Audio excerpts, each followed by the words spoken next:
l'air que tu es au top. Alors, la proposition subordonnée relative. On a vu dans un cours précédent que quand on parle de proposition, on peut avoir une proposition indépendante, donc une seule proposition, ça veut dire qu'on propose quelque chose dans la phrase. Donc par exemple, le chat mange une souris. Voilà. Là, on voit que on n'a qu'une proposition, d'accord?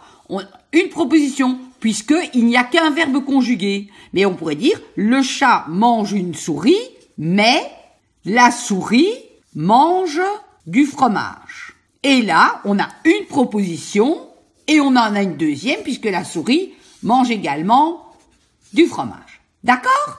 Donc ça c'est pour la proposition subordonnée. Comment est-ce qu'on va la reconnaître? Donc on a la proposition subordonnée relative.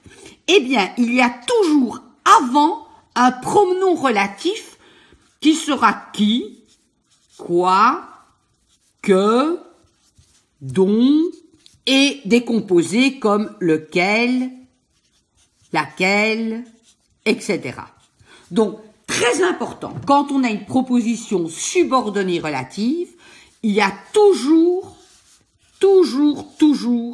un pronom relatif qui va se placer dans la phrase. Je vais vous donner un exemple. Tu as marché sur la planète dont tu m'as parlé.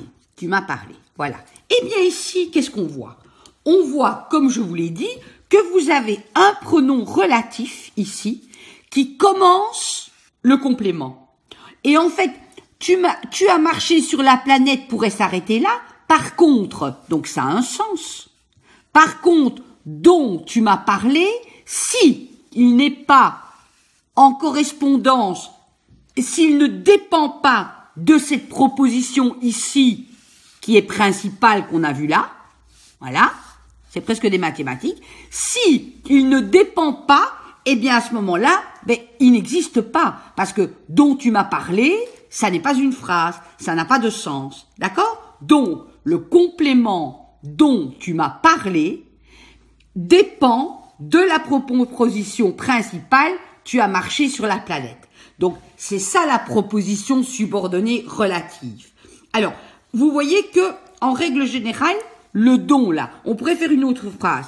L'auteur que tu aimes est intéressant.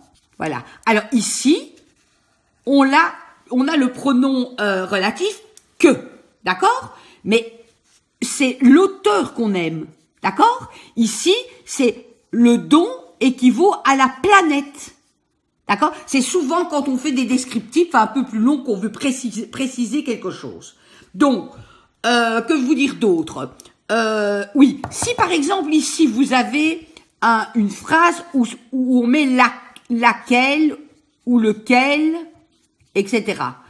Il faut bien vous dire que là, il va opérer presque comme un adjectif parce que il va dépendre du mot d'avant qui peut être masculin singulier, masculin pluriel. Donc, laquelle ou lequel ou lesquels vont prendre le genre et le nombre du mot dont le pronom relatif qui équivaut au nom ressemble. Voilà, c'est très bien expliqué, je trouve, je suis fière de moi. Voilà, donc proposition principale, une ou deux, proposition subordonnée relative, elle n'a pas de sens si elle ne dépend pas de la proposition principale. Très bon travail. Et la chose la plus importante à retenir pour la proposition subordonnée relative, c'est que votre pronom ici, dont ou que, d'accord? Eh bien, en fait, il y a, et ça va être en fait l'astuce pour la conjonction, par exemple, la proposition subordonnée de conjonctive ou complétive, c'est que l'astuce ici, c'est que votre dont et votre que est toujours, il y a toujours un nom devant. Voilà. Un nom. Voilà. Pas un verbe, un nom. Donc, première chose, avant même d'anticiper sur la proposition subordonnée conjonctive, c'est que là, ici, quand vous avez votre pronom, eh bien, il est en relation avec un nom. Il y aura toujours un nom devant. Pas un verbe, un nom. Donc, si un nom, c'est une proposition relative. Ok? Allez, ciao!